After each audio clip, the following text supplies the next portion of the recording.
mengganggu Ibu waktunya sekitar 10 menit 12 menit ke depan Ya, lah. boleh. Kita langsung saja ya Bu untuk yang pertama. Nah, Ibu kan selama ini bekerja sudah kurang lebih 15 tahunan ya ada ya. Ada. Nah, tentunya kan baik itu di lembaga ataupun di organisasi Ibu menemukan sebuah permasalahan yang berhubungan dengan dilema. Jadi Ibu itu bimbang dalam mengambil sebuah keputusan. Nah, yang ingin saya tanyakan itu ini Bu, bagaimana Ibu dapat mengidentifikasi kasus-kasus yang merupakan dilema etika atau bujukan moral? Nah, Ibu teh terang ieu dilema ka Ibu teh tina naon? Apa gitu yang membuat permasalahan ini Ibu bisa melihatnya? Oh, ini adalah permasalahan dilema atau permasalahan etika. Mungkin ini Neng, dari permasalahan mau di lembaga mau di organisasi, karena menyangkut banyak orang pasti aja ada permasalahan, terutama apa sih ya, umpamanya di sekolah, di lembaga ataupun di organisasi juga sama, menyangkut personal, menyangkut dengan orang-orang, karena setiap individu itu kan punya kelebihan dan kekurangan, terutama mungkin menyangkut keprofesionalannya gitu, terus kinerjanya, banyak hal, mau di lembaga mau di organisasi juga sama, pasti berhubungan dengan profesi dan kinerja. Jadi berkurang gitu ya. Satu mungkin ke profesionalnya, entah dari eksternalnya atau internal personal itu sendiri berkurang, entah dari mungkin bisa juga karena mungkin si personal tersebut sudah berkeluarga ataupun ada masalah apa, itu kan personalnya masing-masing. Apalagi antara personal tersebut pasti kebutuhan itu ya, menyangkut kebutuhan dengan masalah keuangan.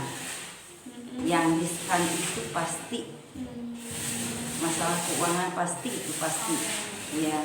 Jadi mau di lembaga mau di organisasi, keuangan pasti ada, selalu ada yang ada masalah gitu. Jadi ya. kasus di sini itu Ibu mendapati seorang guru yang ada di lembaga Ibu itu terkait kasusnya keuangan, bisa menggunakan keuangan lembaga untuk kepentingan sendiri atau bagaimana Bu? Iya, di antaranya seperti itu. Tapi kan kalau pribadi itu istilahnya lah bisa bukan memakai, pinjam atau pinjam pakai dulu kan iya, bisa. Iya. Asal pertanggungjawabannya itu iya untuk pribadi ataupun untuk bisa mungkin untuk lembaga juga nggak apa-apa. Iya. Cuma kan pertanggungjawabannya kurang gitu ya. Pertanggungjawabannya harus betul-betul semaksimal mungkin dipertanggungjawabkan, mau dipakai pribadi atau lembaga. Pada saatnya untuk dibutuhkan kembali itu harus ada, jangan dilempar ke orang. Jadi pertanggungjawabannya untuk pribadinya itu. Masya Allah, berat ya ternyata masalah kalau yang berhubungan dengan finansial, keuangan itu rumit ya, terus sensitif gitu ya. Nah, melihat dari kasus ini nih, pastinya kan Ibu ada dilema nantinya ya, jika Ibu tadi melaporkan kasihan pribadinya, jika tidak juga lembaga Ibu dirugikan. Nah, adanya dilema itu, nah bagaimana ibu mengambil keputusan di lembaga ibu, terutama untuk kasus-kasus ini gitu yang ada dua kepentingan itu. Nah kira-kira ibu mengambil keputusan yang terbaik yang menurut ibu itu yang bagaimana? Mungkin prosedurnya mungkin kan kita adat orang timur ya, mungkin kita panggil dulu secara pribadi, bagaimana kesanggupannya, bagaimana kedepannya kalau terus-terusan seperti itu, walaupun itu untuk kepentingan pribadi ataupun lembaga, itu kan sama-sama harus dipertanggungjawabkan. Jadi mungkin prosedurnya itu dipanggil dulu secara pribadi, mungkin ya istilahnya dibicarakanlah secara orang timur, kita kekeluargaan gitu. Mungkin ya tidak cuma itu saja, apalagi kalau mungkin besar jumlahnya atau urgen untuk apalagi kebutuhannya ada lagi gitu, bisa mungkin pakai bukan surat peringatan sih, mungkin cuma perjanjian tidak akan mengulangi lagi gitu, perjanjian tidak akan mengulangi lagi, terus kesanggupannya seperti apa gitu. Mungkin itu saja prosedurnya. Nah, kita juga kan sama-sama lah kalau kebutuhan tentang keuangan itu pastilah gitu. Cuma kan tidak harus melambung dulu ke atas. Oh iya. Masya Allah, bijak sekali ya ibu sebagai pemimpin, jadi memikirkan semuanya gitu ya. Nah dari dampaknya spesifiknya nih Bu, spesifik langkah-langkah yang ibu sudah paparkan tadi di atas, langkah atau prosedur seperti apa yang biasa ibu lakukan selama ini, selain tadi ibu ada pemanggilan mungkin dibicarakan secara personal, secara adat ketimuran ya, kelembagaan mungkin itu sama sih, bisa pakai istilahnya pakai hitam di atas putih gitu. Iya, perjanjian gitu ya. Mungkin sampai kapan, berapa dulu gitu, kesanggupannya seperti apa itu, cuma harus tetap ada perjanjian hitam di atas putih. Betul. Untuk bisa disebut juga untuk peringatan lah gitu. Nah, selanjutnya hal apa saja yang selama ini ibu anggap efektif dalam mengambil keputusan pada kasus dilema etika yang ibu alami? Jadi yang efektif gitu apa sih gitu? Ya mungkin tadi kan atau ibu berbasis kemana gitu kiblatnya gitu. Kan ada pedomannya, mungkin pedoman kita tetap aja kan suatu lembaga atau suatu organisasi kan ada aturan-aturannya, pada pedomannya gitu. Berarti berpedoman pada aturan yang sudah dibuat gitu ya. Oke. Terus untuk selanjutnya, hal apa saja yang selama ini merupakan tantangan dalam pengambil keputusan pada kasus dilema etika? Tantangan yang ibu hadapi gitu. Tantangan yang ibu hadapi Yaitu tadi tantangan, walaupun itu untuk lembaga ya sekolah gitu ataupun untuk organisasi, kita itu orang timur, tetap aja segala sesuatu pakai hati. Oh iya, jadi adat ketimuran di bawah-bawah ya, gitu ya. Jadi masih tetap aja kita pakai aturan, kita pakai prosedur, tapi tetap aja kembali lagi ke hati. Kalau hati udah itu ya, jadi saling merasakan gitu dilemanya. Tapi insya Allah kalau udah kebijakannya itu kan insya Allah bisa tegas lah, insya Allah. Ini mas untuk kepentingan semuanya, iya. Jadi untuk ke depannya kan kita mau seperti apa? Kalau kita terus aja beri kebijakan yang pakai hati, itu akan merugikan juga ya. Majunya mau kapan? Oke, baik sekali Bu. Terus baik untuk lembaga, untuk organisasi atau untuk pribadinya sendiri. Iya.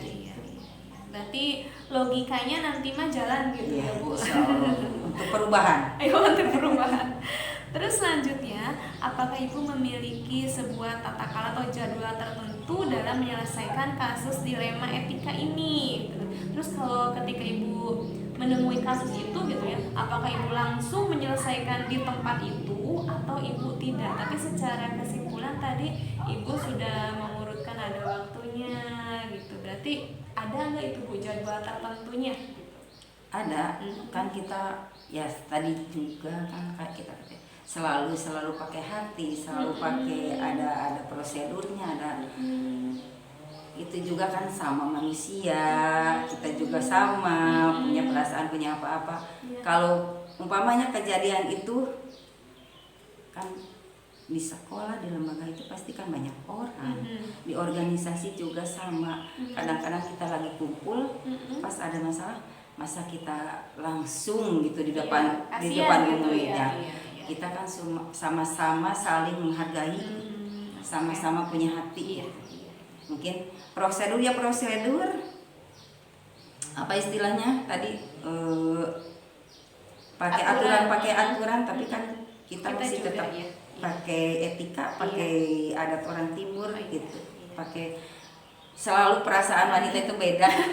Lemah lembut Insya Allah kalau untuk menegakkan kebenaran ya kan bisa ditempuh dengan segala tidak harus dengan langsung di poin tempat Oke ibu. Nah sekarang selama ibu mengambil keputusan, ada tidak seseorang atau faktor apa yang sekiranya mempermudah ibu atau membantu ibu dalam proses pengambilan keputusan itu?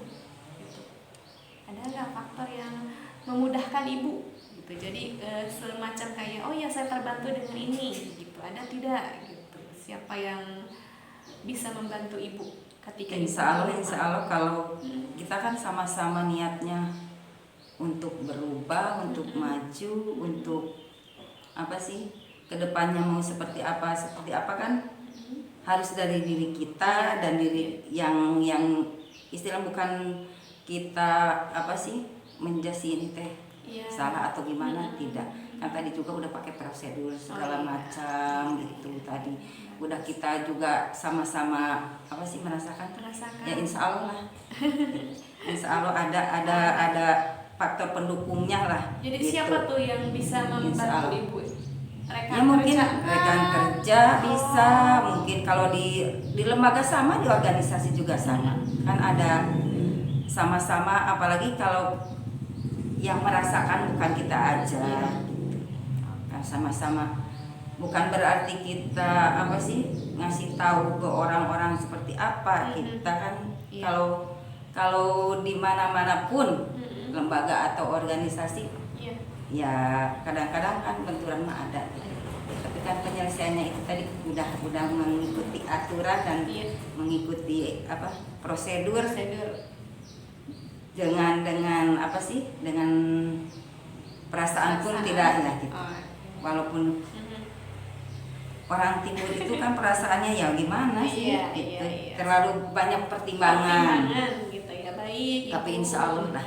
Ini adalah hal terakhir yang ingin saya tanyakan gitu ya.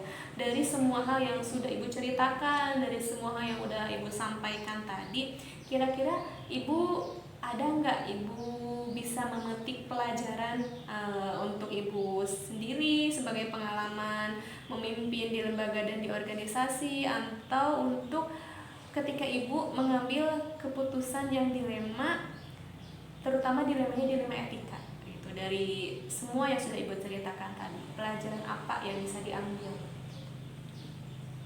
Mungkin untuk pelajaran karena semua apa sih yang udah di ke belakang ataupun yang akan kita kerjakan gitu ke depannya, tetap aja kita bukan tidak boleh menengok ke belakang ya, tapi kan tetap pengalaman itu katanya guru terbaik.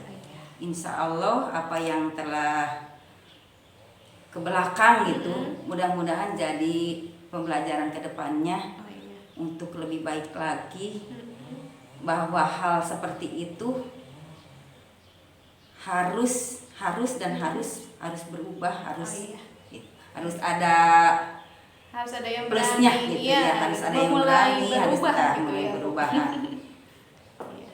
Oke Ibu, alhamdulillah diskusi untuk hari ini saya mengajukan beberapa pertanyaan. Saya puas terhadap jawaban Ibu gitu ya. Yang dapat saya petik itu adalah pengalaman adalah guru terbaik, dan itu memang betul gitu ya. Semakin kita melalui berbagai macam cobaan, berbagai macam ujian, itu akan menjadikan diri kita juga semakin kuat gitu ya. Terima kasih atas waktunya. Mohon maaf saya Sama-sama. sudah mengganggu. Alhamdulillah. Mudah-mudahan Ibu di sini selalu sehat, rekan-rekan juga sehat, dan lembaga yang Ibu pimpin lebih maju lagi untuk kedepannya. Baik Ibu, terima kasih atas Alhamdulillah. waktunya. Mudah-mudahan. Assalamualaikum Ibu. Apa kabarnya hari ini? Mohon maaf mengganggu waktunya sebentar begitu Ibu. Ada beberapa hal yang ingin saya tanyakan mengenai profesi Ibu di sekolah sebagai kepala sekolah. Masih mengajar Ibu sekarang?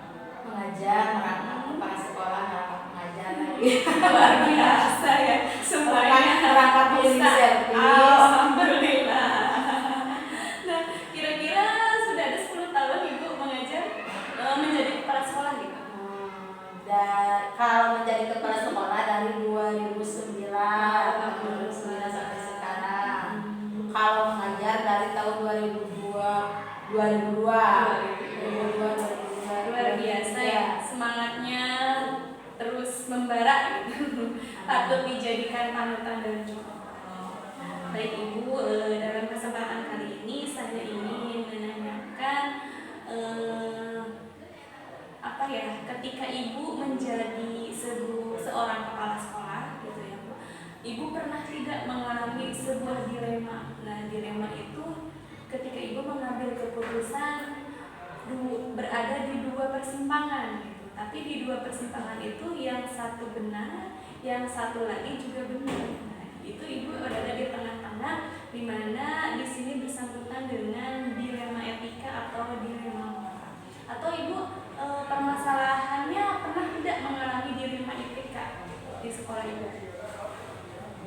Kalau bilang pernah ya, pernah selama sekian puluh tahun pasti ada saja permasalahan yang sempat jadi bikin bingung kadang, mengambil ke kanan begini, mengambil ke kiri begini. Bingung gitu, dilema ya. Ya. Cuma kami selaku kepala sekolah di sini berusaha di dalam perasaan dilema itu, berusaha agar mengambil keputusan sebijaksana mungkin agar supaya tidak menyinggung ke salah satu pihak. Jadi spesifiknya permasalahannya seperti apa Bu? Contoh ketika kami mempunyai guru yang usianya sudah lewat dari batas masa usia tersebut. Tetapi guru itu di sekolah kami sangat berperan dalam waktu dulunya dalam mendirikan sekolah kami ini, yaitu sekolah TK Bagian Literate. Sehingga pas beliau sudah memasuki usia pensiun, dikarenakan beliau itu bukan PNS, swasta, jadi walaupun 60 lebih juga beliau masih terus mengajar di sini, masih terus aktif ikut berperan di sekolah kami ini. Tetapi semakin bertambah lagi usianya, dirasa oleh kami semua bahwa bahkan orang tua juga sempat ada yang komen bahwa Bu kayaknya itu sudah sepuh gitu, kasihan. Dengan seperti itu kami sangat dilema bagaimana caranya agar supaya beliau bisa tergantikan oleh yang muda, tetapi dengan tidak merasa tersinggung. Nah, pas di seperti itu, memang saya selaku kepala sekolah mengalami dilema. Bagaimana ini caranya? Oke Bu, dari kasus yang barusan Ibu sampaikan, bagaimana sih Ibu mengidentifikasi kasus itu bahwa permasalahan itu adalah permasalahan etika? Indikasi dalam kasus ini diantaranya yang saya amati, pertama masalah kemampuan beliau dalam mengajar Sudah kurang ya gitu ya Bu? ya. Mungkin kalau dibandingkan dengan yang muda sudah agak berkurang, dan kami juga melihat kondisi Kesehatan mungkin. nah, kondisi beliau dari segi fisik sudah berkurang, dari segi mengembangkan pembelajaran juga sudah berkurang dibanding dengan yang muda.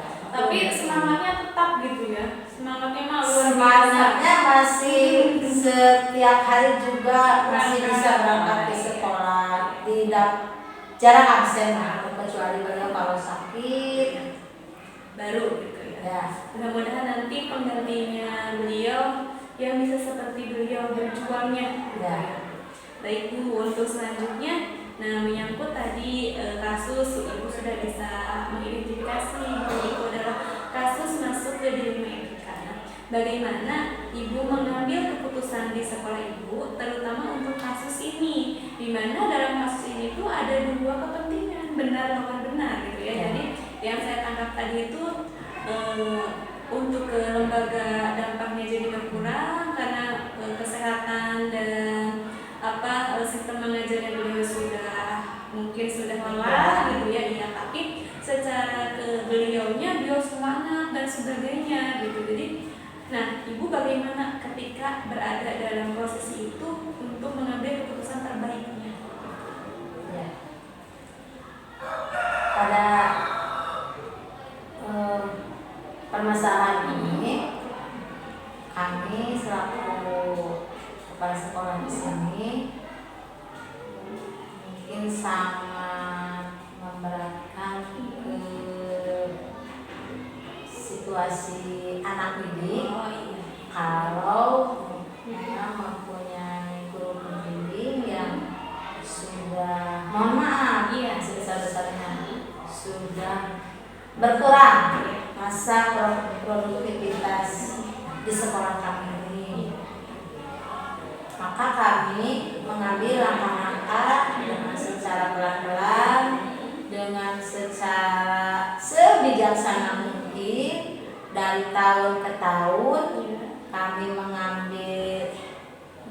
mengambil solusi untuk mempengaruhi beliau agar supaya bisa bijaksana juga, beliau bisa mengerti, Memberi kesempatan ke muda gitu lah ya. bisa mengerti perasaan kami di sini di sekolah, dan juga bisa membaca situasi lingkungan sekolah. Dan dari tahun ke tahun, alhamdulillah juga akhirnya mungkin perjalanan ini dari yang senior juga bisa mempengaruhi beliau, bisa dengan komunikasi senior terhadap beliau juga alhamdulillah bisa mempengaruhi yang akhirnya beliau dengan sadar diri menyatakan akan berhenti dari sekolah kami. Jadi ada peran orang ketiga yang lebih sudah berpengalaman. Sehingga oleh beliau bisa dijadikan acuan, bisa dijadikan cermin ya oleh beliau, karena mungkin orang ketiga memang profesinya Oh iya. ya hampir sama dan di atas lah mungkin pengalaman dan pengetahuan jabatannya juga. Oh iya.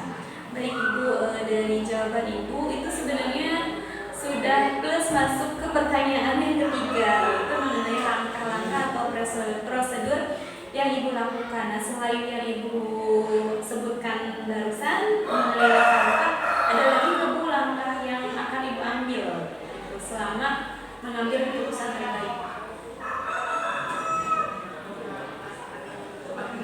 Setelah itu mungkin setelah kami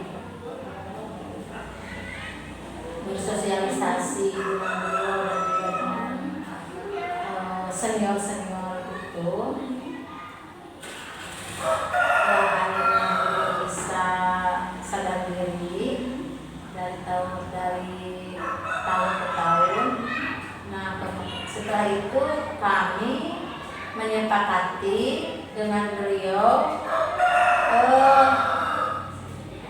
sampai akhir tahun ajaran yang mana beliau bisa berhenti untuk Ada belajar. batas waktu. Ya, Oh, ya, gitu. sampai akhir tahun ajaran yang mana kemudian, dan kami juga mengambil perjanjian lagi dengan beliau.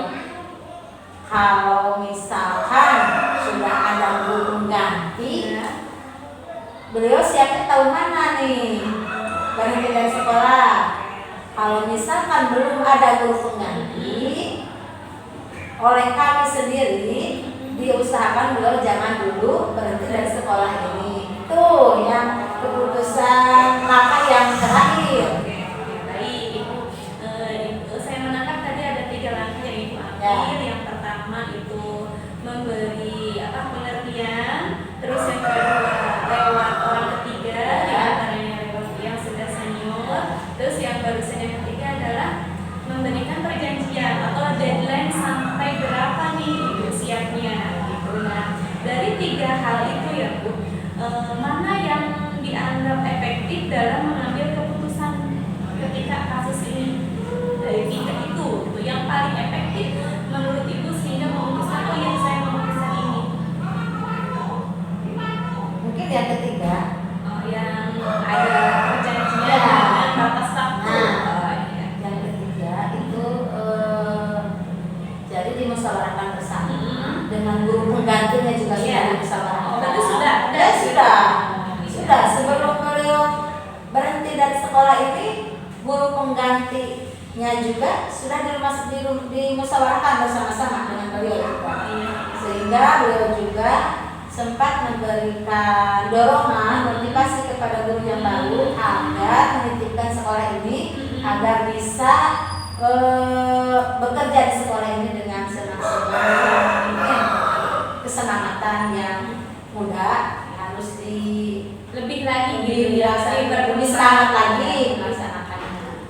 Terus dari hal Ibu sampai ke mengambil keputusan tadi seperti itu, ada gak Bu yang Ibu rasakan itu tantangan dalam mengambil keputusan itu apa? Tantangannya? Kalau tantangan disebut tantangan yang besar tidak sebesar itu. Tantangan pasti biasa ada, ya. ya risiko pasti ada. Risiko pemimpin ya. Nah, risiko pasti ada di situ. Mungkin ya risiko ketika beliau mau keluar, misalkan mau berhenti di sini, ya pasti ada manusiawi ya, ada perbedaan tanggapan setelahnya beliau keluar dan sebelum masih ya dan seketika masih ada di sekolah. Jadi tantangannya Ibu rasakan itu justru setelah dia berusaha reaksinya ya, reaksi beliau terhadap Ibu terhadap. Tapi tidak biasa aja. seberat reaksi yang bagaimana. Tidak sampai nggak bertanya kan Bu? tidak seberat reaksi yang negatif seperti itu tidak. Itu cuma manusiawi pasti lah. Ada aksi pasti ada reaksi, baik itu sedikit ataupun banyak. Nah, tadi kan memang Ibu sudah melaksanakan tahapan-tahapan ya dalam mengambil keputusan. Itu pun sudah masuk, berarti Ibu sudah mempunyai jadwal khusus nih kan? Kalau Ibu sudah tahu akan memprediksi bahwa si Ibu ini harusnya sampai tahun berapa, gitu ya. Makanya Ibu sudah mengambil antisipasi dengan mendatangkan guru pengganti. Nah, itu kan rentang waktu itu tidak tersusun secara berkala ya, hanya berdasarkan situasional gitu ya. Nah, Ibu barangkali mungkin yang sedang kita bicarakan adalah kasus ini, tapi tentunya di sekolah itu banyak terjadi kasus-kasus gitu ya Bu. Dan mungkin kalau kita yang di TK mah tidak begitu berat karena kita juga berhadapan dengan ya 1-2 orang guru lah gitu ya. Berbeda dengan yang banyak guru tentunya banyak kepala juga banyak pendapat gitu. Nah, ada nggak Bu waktu khusus atau jadwal khusus ketika Ibu akan mengambil keputusan itu? Jadwal khususnya ada tidak? Misalkan dimulai dari tempatnya di mana, jadwalnya menyelesaikan sesuai prosedur atau yang dijalankan gitu. Kalau secara khusus mungkin jadwal kan tidak, cuma kata Ibu tadi situasional, kondisional, secara refleks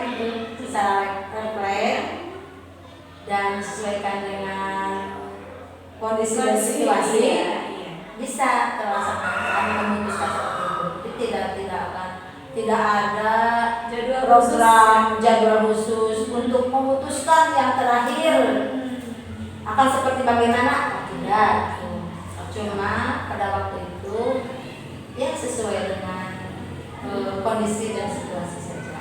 Refleks secara baik Ibu. Nah, dari itu Ibu tadi sekilas sudah terlihat bahwa dalam mengambil keputusan itu melibatkan orang lain juga. Nah, tentunya itu akan menjadi pertimbangan Ibu gitu ya. Selain tadi ada orang ketiga, terus Ibu membuat kesepakatan dengan waktu dan pembinaan.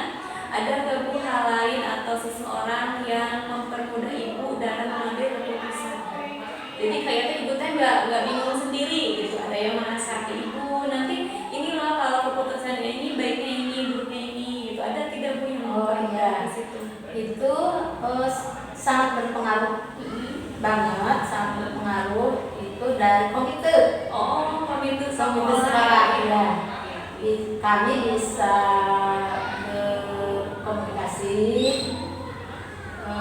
berkoordinasi terus dengan komite ya, sehingga banyak solusi-solusi yang bisa kami perbuat, yang bisa kami sampaikan alhamdulillah dari komite. Jadi memang komite di sekolah itu berperan penting ya, gitu, karena seperti yang Ibu sampaikan tadi bahwa kita dalam mengambil keputusan itu tertumpu kepada kepentingan murid gitu ya. Itu terakhir nah, setelah perbincangan kita tadi dari awal sampai sekarang itu apa sih pelajaran yang dapat Ibu ambil ketika Ibu mengambil keputusan yang berhubungan di dilema etika atau dilema moral? Sangat besar sekali pelajaran yang bisa saya ambil, pelajaran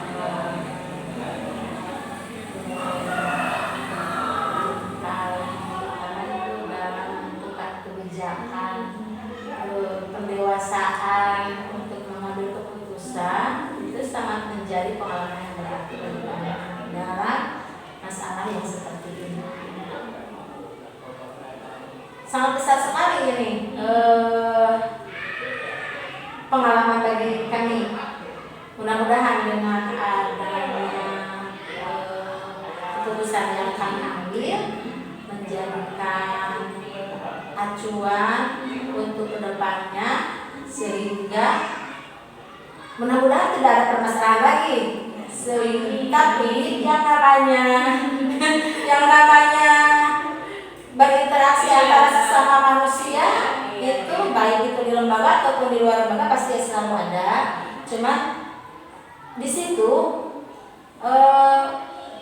kita harus bijak-bijak untuk mengambil keputusan, mencari solusi, dan dengan pengalaman ini mudah-mudahan kedepannya bisa menjadi cermin dan bisa memberikan solusi-solusi yang terbaik lagi, bisa memberikan kebijakan yang terbaik lagi sehingga berhubungan antara sesama manusia, sesama masyarakat, sesama lembaga juga bisa baik, selalu bisa harmonis.